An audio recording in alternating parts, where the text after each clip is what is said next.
అదరగొట్టే కారం రంగు రుచి ఆచి కారం పొడి. శబరిమల జ్యోతి దర్శనం కోసం లక్షల మంది భక్తులు ఎదురు చూస్తూ ఉంటారు. ఏడాదికి ఒకసారి కనిపించే జ్యోతిని దర్శించుకునేందుకు ఉత్సాహం చూపిస్తారు అయ్యప్ప స్వాములు.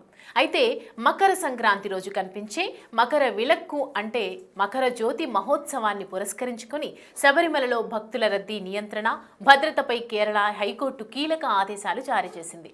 పరిమిత సంఖ్యలో మాత్రమే భక్తులను అనుమతించింది. దీనిపై పూర్తి వివరాలు ఈ స్టోరీలో తెలుసుకుందాం. అయ్యప్పను జ్యోతి స్వరూపుడిగా భావించి దర్శించుకునేందుకు బారులు తీరుతారు అయ్యప్ప మాలదారులు. మండలం రోజుల దీక్ష చేపట్టే సమయంలోనే జ్యోతి దర్శనానికి వెళ్లేందుకు ఏర్పాట్లు చేసుకుంటారు. అయితే ఈ మధ్య కాలంలో ఆలయాల దగ్గర భక్తుల సంఖ్య పెరగటంతో తొక్కిసలాట ఘటనలు చోటు చేసుకుంటున్నాయి.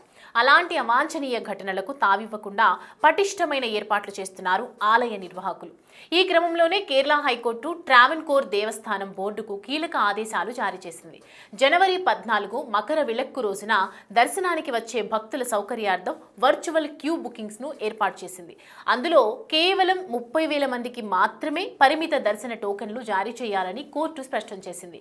పాస్ లేని వారిని, అలాగే బుకింగ్ చేసుకున్న తేదీ లేదా సమయం దాటి వచ్చిన భక్తులను శబరిమలలోకి అనుమతించొద్దని స్పష్టంగా తెలిపింది.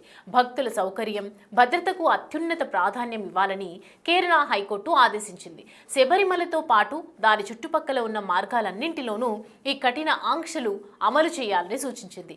ఈ క్రమంలోనే టోకెన్ కలిగిన భక్తులకు ఎలాంటి అసౌకర్యం కలగకుండా తాగునీరు, అల్పాహారం, అన్నదానం వంటి మౌలిక వసతులు తప్పనిసరిగా కల్పించాలని అధికారులను ఆదేశించింది. మకర విలక్కు రోజున ఉదయం 10 గంటల తర్వాత నిలక్కల్ నుంచి పంపాకు, 11 గంటల తర్వాత పంపా నుంచి సన్నిధానానికి భక్తులను అనుమతించొద్దని కోర్టు స్పష్టం చేసింది.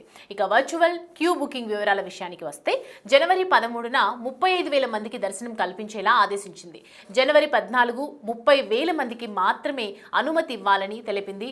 అయితే జనవరి 15 నుంచి 18 వరకు ప్రతిరోజు 50,000 మంది వరకు భక్తులను అనుమతించాలని ఆదేశాలలో తెలిపింది.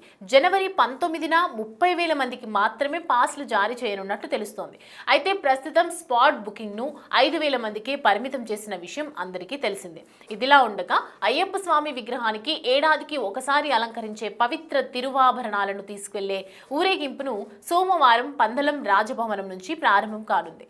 ఇదే రోజు మధ్యాహ్నం 1 గంటకు ఘోషయాత్ర మొదలవుతుందని అధికారులు తెలిపారు.